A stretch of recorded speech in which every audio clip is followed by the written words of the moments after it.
Hello, and welcome back to another episode of NOTaROADRUNNER. So today, the Plymouth doesn't start again. Yep, we're throwing it back to like episode 3 where we break it every other set episode. So today, I think the issue is the ballast resistor. So this is how you diagnose that might be your problem and fix it if that is your problem. So before we get started, let me explain how the circuit works and why that would stop your car from running. When you actually start your car, the voltage goes from the ignition barrel to the 2-prong ballast resistor off of the same prong to your distributor to get your car started.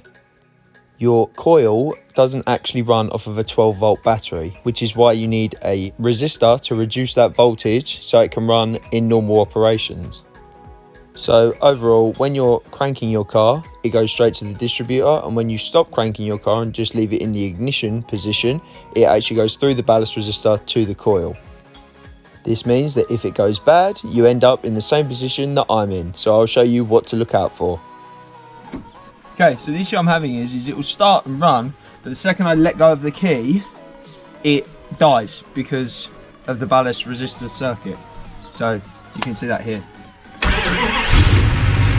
That's running. The second you let go, it dies. So I'm going to prove to you that is your ballast resistor failing. So before you go out and start buying ballast resistors, it's a good idea to check to make sure that's your issue.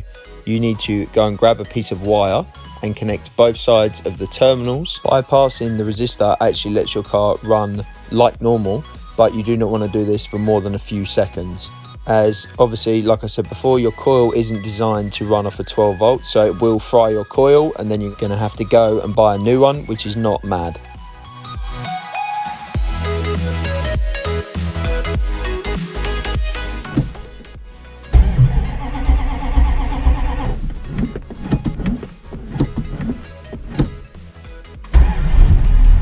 There you go. And then turn it off, because do not let it run that long. So now that we're sure that the ballast resistor is our problem, it's time to replace it. I'm not sure if it's completely necessary, but disconnect your battery whenever you're doing electrical work. Learnt that the hard way when I was changing the starter. I believe my ballast resistor was actually the stock one, or at least an extremely old one, so it was held on by one bolt around a metal clip.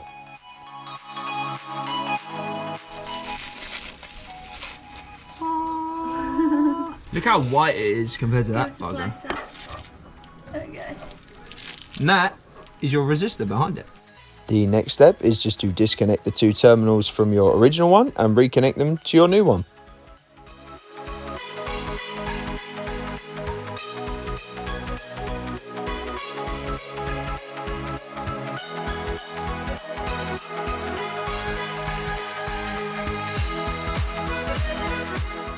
As you can see here, my original one actually was held on by a metal clip, whereas the new one actually has a mounting hole built into it.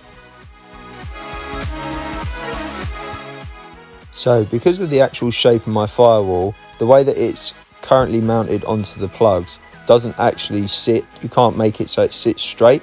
So I installed it like this, checked to make sure it worked, and then I did some Googling to make sure that the resistor was actually non-directional.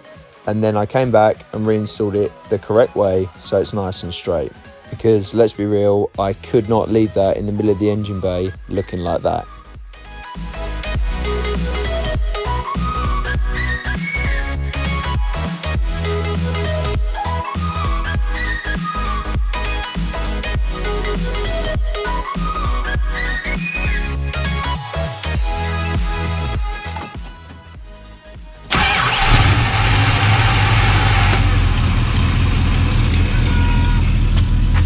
Fixed it! Don't need that anymore. And that concludes today's episode, guys. So, I was right, it was a ballast resistor. I hope this helped you if you are having some, it's not really starting problems because the car starts, but running problems, I suppose. So if you like that video, please leave a comment down below and like. If you want more content like this, because I post every 2 weeks, then please subscribe and I will see you in the next episode. Cheers, guys.